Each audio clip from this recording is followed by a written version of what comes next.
São 7h16, voltamos com Folha no Ar, primeira edição, oferecimento Laboratórios Plínio Bacelar, Clínica Proteus e Nova Canabrava, e também estamos com o nosso Facebook, nosso YouTube, aberto para o ouvinte que gosta não só de ouvir a rádio, mas que também quer assistir. Nós temos aqui o nosso live o tempo todo, nosso streaming, no site www.folhafm98.com.br. Todo o tempo você pode acompanhar. E agora agora sim, a gente vai dar bom dia ao Caio Cunha, que é gerente de relações institucionais. Eu escrevi, não entendo a minha letra, quase que eu leio internacionais, do Porto do Açu.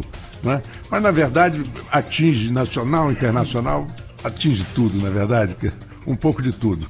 E nós vamos bater um papo com você agora. Bem-vindo, obrigado por aceitar o nosso convite. Também bom dia para a Fernanda Correia, que é assessora de imprensa, que também está aqui. O microfone também vai estar aberto. E, Arnaldo, você com a bola. Opa. Então, bom dia ao Caio, bom dia, Fernanda. Vamos começar falando sobre os investimentos do Porto do Açu, né? O Caio já está aqui há algum tempo no Porto, né, Caio? O que eu estava falando aqui agora de 2007 a 2014, você chegou em que ano, Caio, aqui? Primeiramente, bom dia, Marco Antônio, bom dia, Arnaldo, bom dia aos ouvintes, aos internautas que estão nos assistindo e vendo. Eu cheguei no Porto no comecinho de 2014, logo depois da aquisição pelo Grupo AEG da antiga LLX. Logo em 2014 foi quando o Porto entrou em operação, né? Então você vê acompanhando, Caio, o crescimento, a chegada de novas empresas. Passe para os nossos ouvintes, por favor, um panorama hoje de como está o funcionamento do Porto do Açu. Quais são as empresas que já estão em operação? Quais as perspectivas para os próximos anos desse empreendimento que, como a gente sempre fala, não tem mais volta, né? O Porto, eu falava aqui lá em São João da Barra de 2007, 2014, tinham muito receio de que o Porto do Açu não fosse para frente. E hoje em dia, todo mundo tem certeza de que não tem mais volta. Isso aí, eu entrei em 2014, no comecinho do ano. Na verdade, em 2014 a gente estava focando ainda com o olhar muito para dentro do nosso muro, para dentro das nossas cercas, terminando a construção da infraestrutura básica que pudesse dar início ao começo das nossas operações. No dia 20 de outubro de 2014, a gente recebeu o nosso primeiro navio no T1, no terminal de minério de ferro, que hoje é operado pela Ferroport. E de lá para cá, de 20 de outubro de 2014 até hoje, já são mais de 7 mil de operações de navios entrando para operar dentro do Porto do Açu. A gente estima que no final de 2019 a gente chegue a mais de 8.500 operações. Temos hoje 13 empresas instaladas dentro do complexo.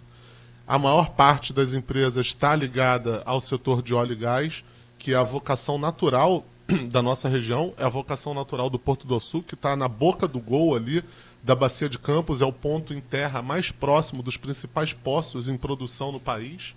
Então, a gente tem uma localização privilegiada tanto para o mercado de óleo e gás, quanto a gente está no coração da região sudeste, né, com acesso à BR-101, com acesso a estradas de grande fluxo de carga.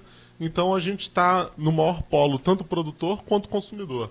Então o Porto, por sua localização, tem a vocação natural no mercado de óleo e gás. A gente já tem lá, dessas 13 empresas que estão operando, a Porto do Açu Operações, que é a empresa que eu trabalho, que é a gestora desse complexo, que é quem toca o desenvolvimento efetivamente do complexo do Porto do Açu. A Açu Petróleo, uma joint venture entre a Prumo e a Oil Tank, uma empresa alemã, que faz justamente o transbordo e a movimentação de petróleo cru no Terminal 1. A BP Prumo, uma joint venture entre a BP e a Prumo, que faz o combustível de NGO, que é o combustível de embarcações. Primeiro terminal no país, fora a Petrobras, que faz justamente essa operação, que é basicamente um grande posto de combustíveis de grandes embarcações. Temos a Bport, uma empresa do grupo Edson Schwest, que tem a maior base de apoio offshore no mundo, dentro do Porto do Açu, com 16 berços de atracação, 6 deles dedicados à Petrobras, e operando para outras operadoras que hoje estão na Bacia de Campos. Temos a Intermur, uma empresa também destinada ao mercado de óleo e gás, que faz ancoragem de plataformas. NOV e Tecnip, duas grandes indústrias concorrentes que produzem tubulações flexíveis, que fazem as conexões das plataformas com as estruturas subseas. Muita gente trabalhando nessas duas indústrias. Essas últimas que eu falei, Bport, BP Prumo, Intermur, NOV e Tecnip, localizadas dentro do canal do T2, um canal artificialmente dragado, o maior canal artificialmente dragado do país. A Wärtsilä, uma empresa finlandesa, produtora de motores de embarcação e que também faz alguns equipamentos para operações termoelétricas. Ferroport, como eu falei, a primeira das empresas que começou a operar no Porto do Sul, recebendo através de um mineroduto de 529 quilômetros de distância um minério que vem diretamente de Conceição do Mato Dentro, de Minas Gerais, e fazendo justamente o transbordo desse minério que chega no mineroduto para os navios, a maior parte deles indo para a China.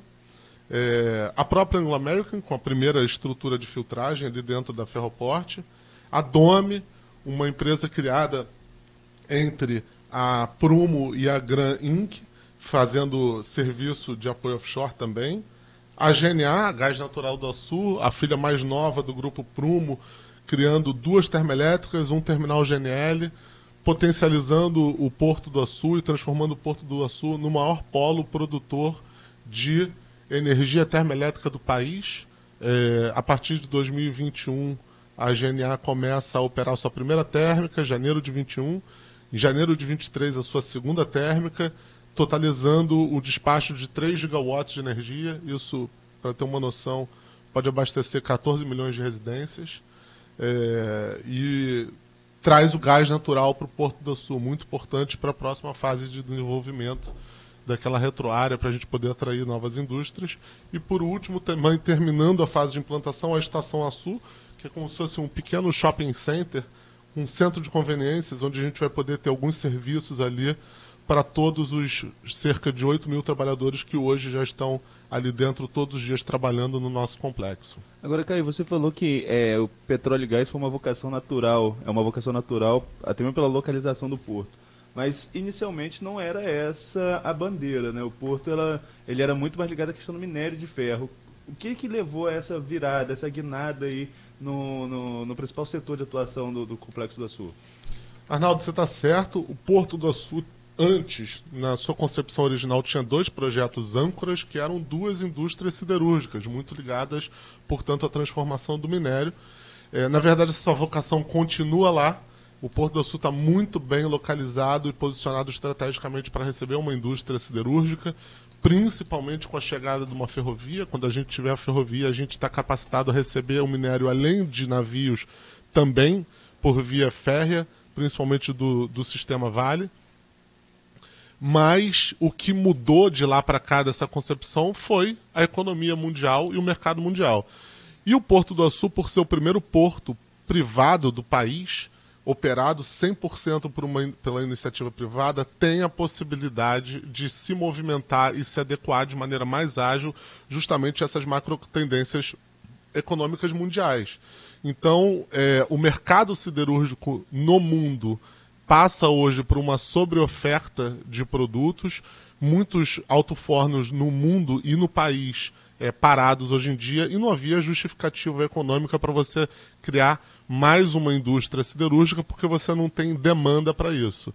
Já o mercado de óleo e gás, mola propulsora da economia do estado do Rio de Janeiro, passou por um tempo em que houve uma paralisação das rodadas de leilão, o que, junto com uma crise no mercado e no valor do barril, prejudicou efetivamente a indústria, mas continua sendo o alicerce da nossa economia e tem uma retomada expressiva nos últimos anos que a gente vai ver agora se materializando em investimentos. E o Porto do Açu já estava preparado e apto para poder estar bem posicionado para essa retomada. Então, é natural que a gente se readeque às tendências econômicas tanto do país quanto do mundo. Agora, quando a gente fala em questão de petróleo e gás, eu lembro quando a Shell assinou o primeiro contrato de transbordo de petróleo, mas para todo mundo, é quase que um senso comum, o setor de petróleo é só ligado à Petrobras, né? E a Petrobras chegou ao porto também, já faz operações. A primeira operação de transbordo aconteceu nesse ano.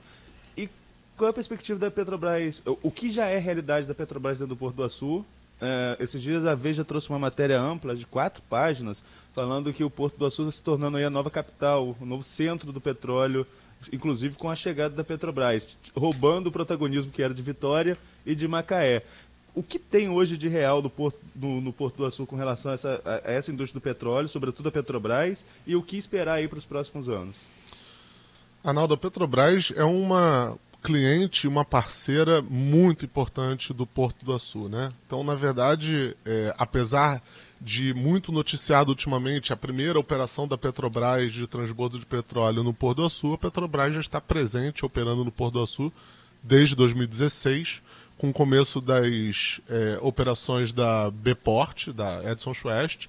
A Petrobras hoje tem 6 berços dedicados dentro da Bport. Só para você ter uma ideia de escala e de comparação, o que existe em operação desde a década de 80 em Macaé para a Petrobras são 6 berços de atracação no Porto de Macaé, que hoje tem a sua estrutura replicada. Existem mais 6 berços dentro do Porto do Açu. A maior parte das cargas especiais, aquelas cargas grandes que a gente vê transitando na BR-101 de Macaé para o Porto do Açu, é justamente para a Petrobras, estão sendo operadas pela base de apoio offshore da Edson Schwest.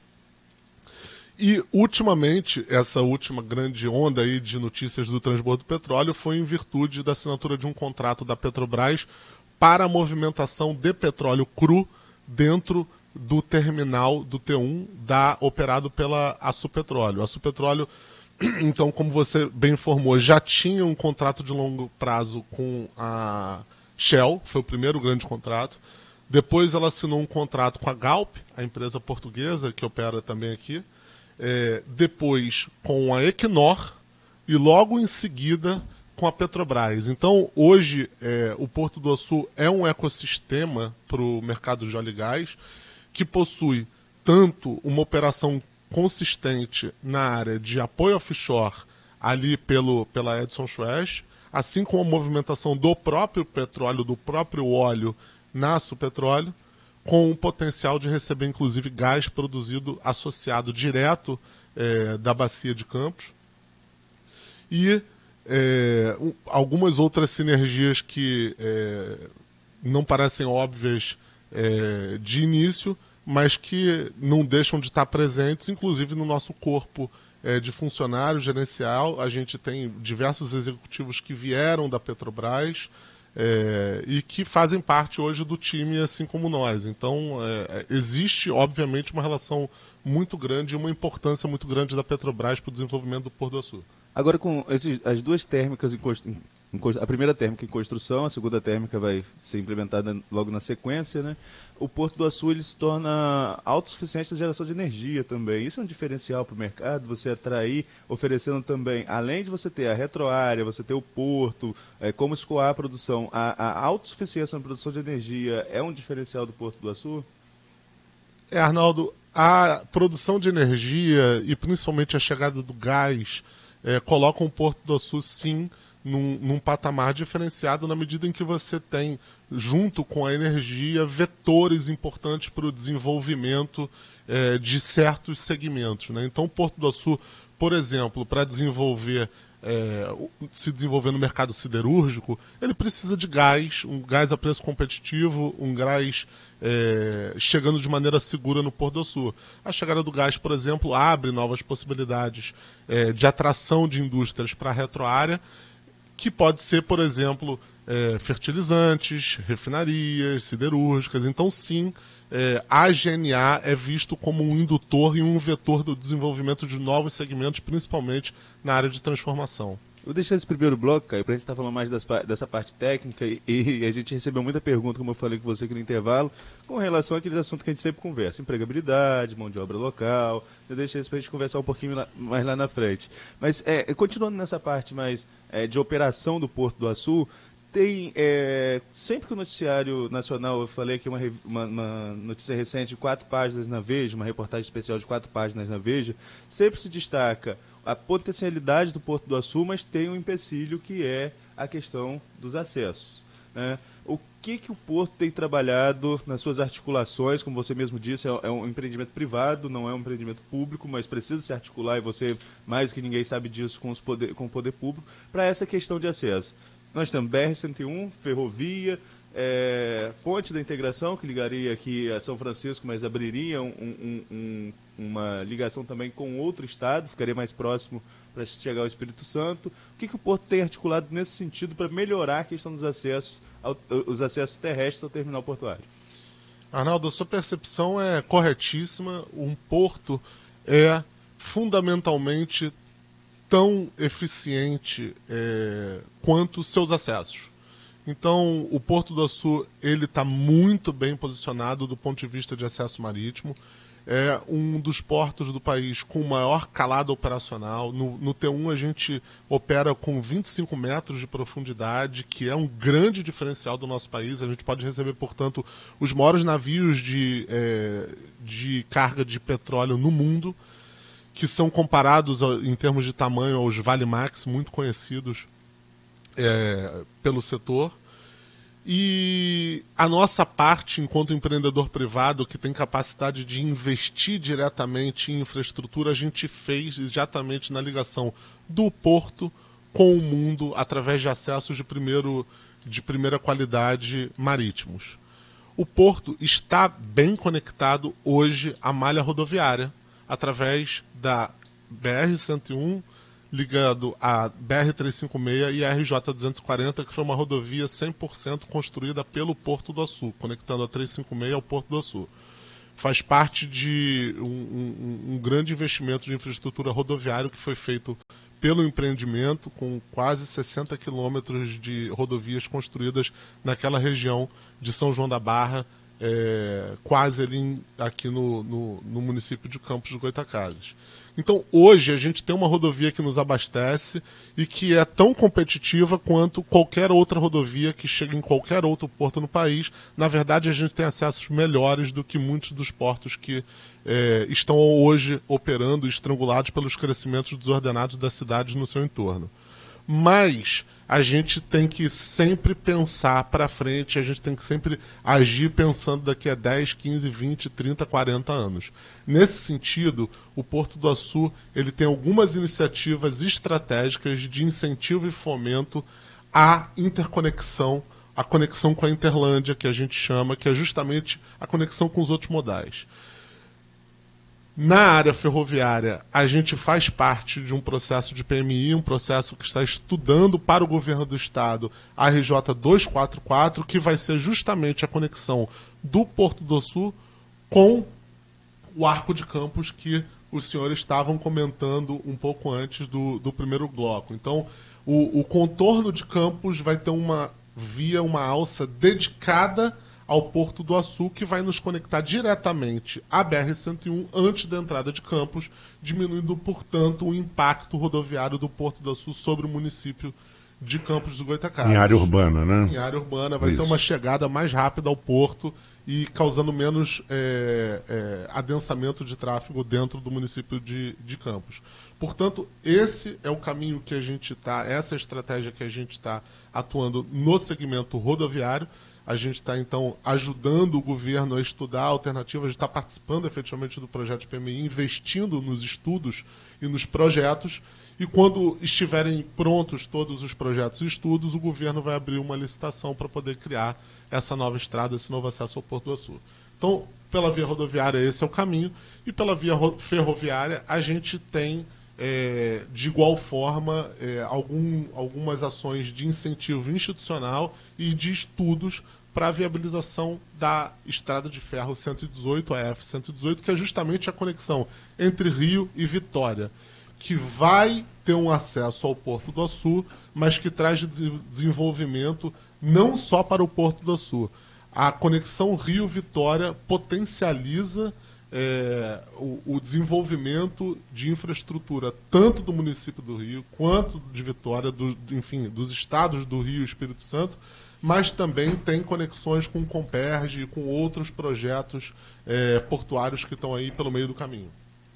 Agora, a ferrovia nos parece, cara, eu já estava falando na BR-101 aqui mais cedo, né, mas a ferrovia nos parece no mesmo sentido. Parece que é uma discussão que se tem, e nada de novo acontece. Vocês têm alguma sinalização positiva?